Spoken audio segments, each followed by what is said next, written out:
Good morning, Dragons, and welcome to Carroll ISD's first ever virtual Veterans Day Assembly.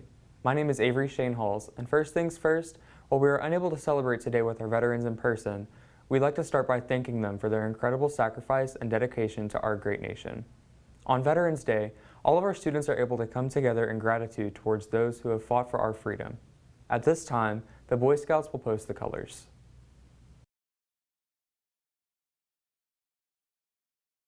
Color guard, attention. Audience, attention. Color guard, forward march.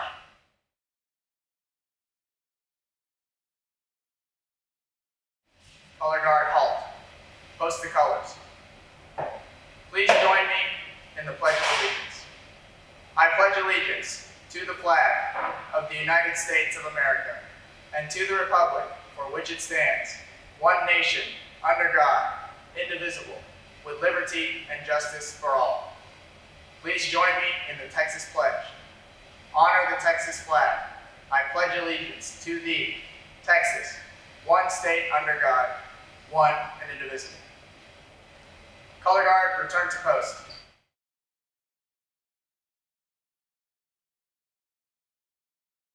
Color guard at ease, audience at ease. Up next, under the direction of Mr. Paul Doucet, here's the Carroll Chorale for the performance of our national anthem.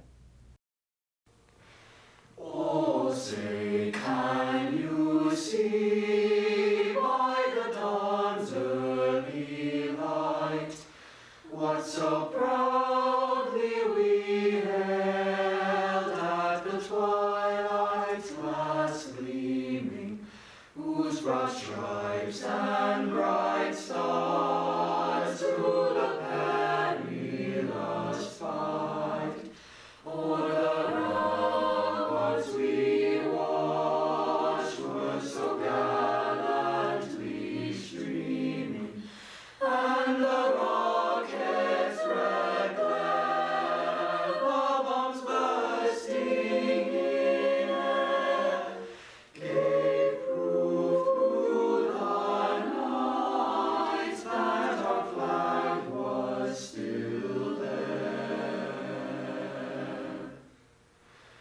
Oh, say, does that star-spangled banner yet wave o'er the land of the free,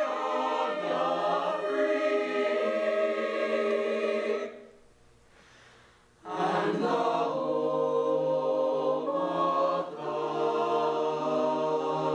brave, home of the brave.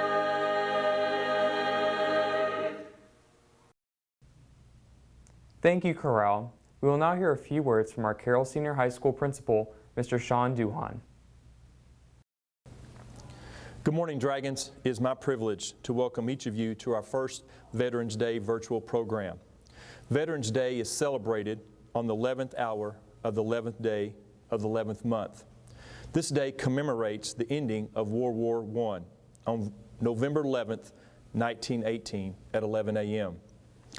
Veterans Day is special. It's a special day for Americans everywhere as we come to recognize those who have served our country and for those that have given us peace. I am not a veteran.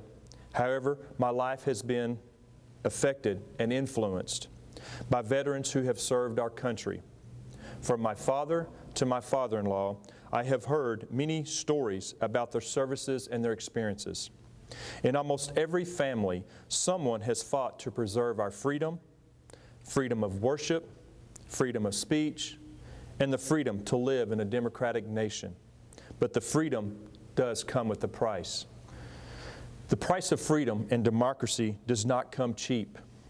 Places like Normandy, Korea, Vietnam, Kuwait, Iraq, and Afghanistan continue to stand as reminders that our freedom has been purchased at the price of one's life. That cost has been paid for by the lives of our servicemen and servicewomen throughout this country. What tomorrow holds for us, no one knows, but we are grateful for their service. America has never lacked individuals who were willing to come forward when the need arose to pay that price for democracy. They have fought to preserve our beliefs that all people are created equal and that all individuals have rights. Today, we honor their memory. To all the servicemen and women, we forever owe you a debt of gratitude, and it is for this, today, we come to honor and say, thank you for your service and your sacrifice. So at this time, with the help of our band, please help me in recognizing and celebrating our Dragon families who have served our country.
What an incredible way to recognize our veterans. Thank you so much to our Dragon families for submitting your photos of your veteran family members, and thank you to the Dragon Band for performing to make this virtual recognition possible. Our last speaker today is Debate President Rashik Bethi. At the conclusion of Rashik's speech, taps will be performed by CSHS Junior Georgia Lamont to conclude today's virtual assembly. Please remain silent as taps is played. Originally, today, November 11th, marked Armistice Day, the day that World War I hostilities had formally ended. A major conflict had ended. But unfortunately, these types of conflicts didn't end for hundreds of millions of Americans for decades to come. And that's why, today, we recognize November 11th as Veterans Day. So we gather on the 11th hour of the 11th day, the 11th month, in order to celebrate these incredible men and women here today for sacrificing and risking their lives for our freedom. These men and women have crossed paths that we can't even imagine, physical and emotional, so that we have a right to speech, so that we have a right to expression, so that we can live in a democracy. These men and women put their country before anything else, and that's why we're able to stand here today and even talk about them. We honor them and recognize the sacrifices that they have made that have defined us and defined our country. We'll go home today, back to our normal daily lives. But for some of these men and women, they have to return to the realization that their lives are forever impacted by their service.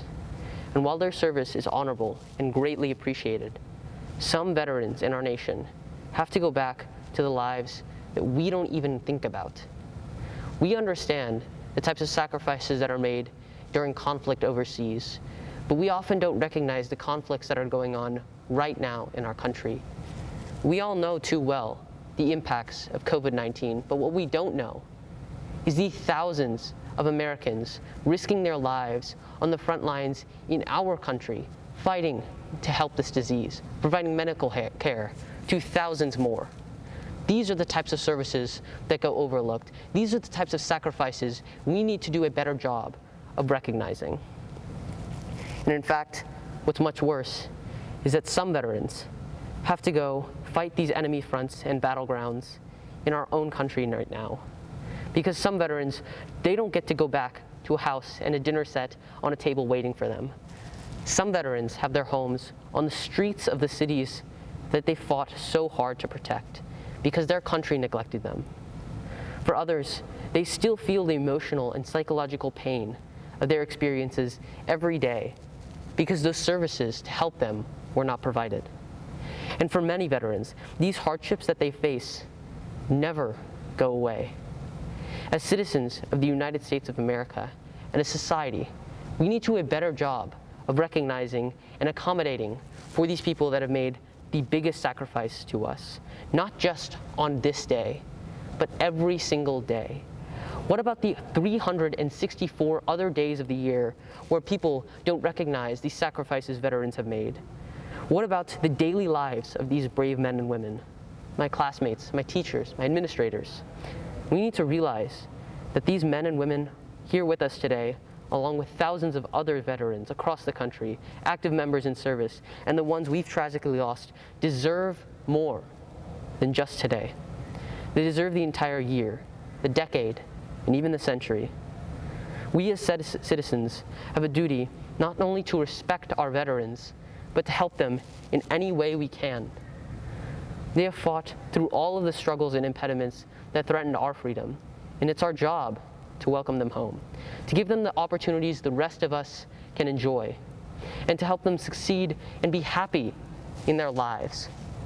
Many of our veterans have laid down their life for us and are with us in spirit, and it's crucial that we honor them too and repay them for their sacrifices.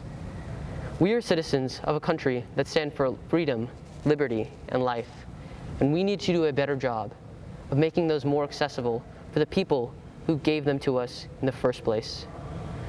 They are the individuals that allow us to live in a world with the ability to be free, successful, and united. Veterans, we thank you for your service, for your sacrifices, and pure heroism. Now it's time to let us do our service for you.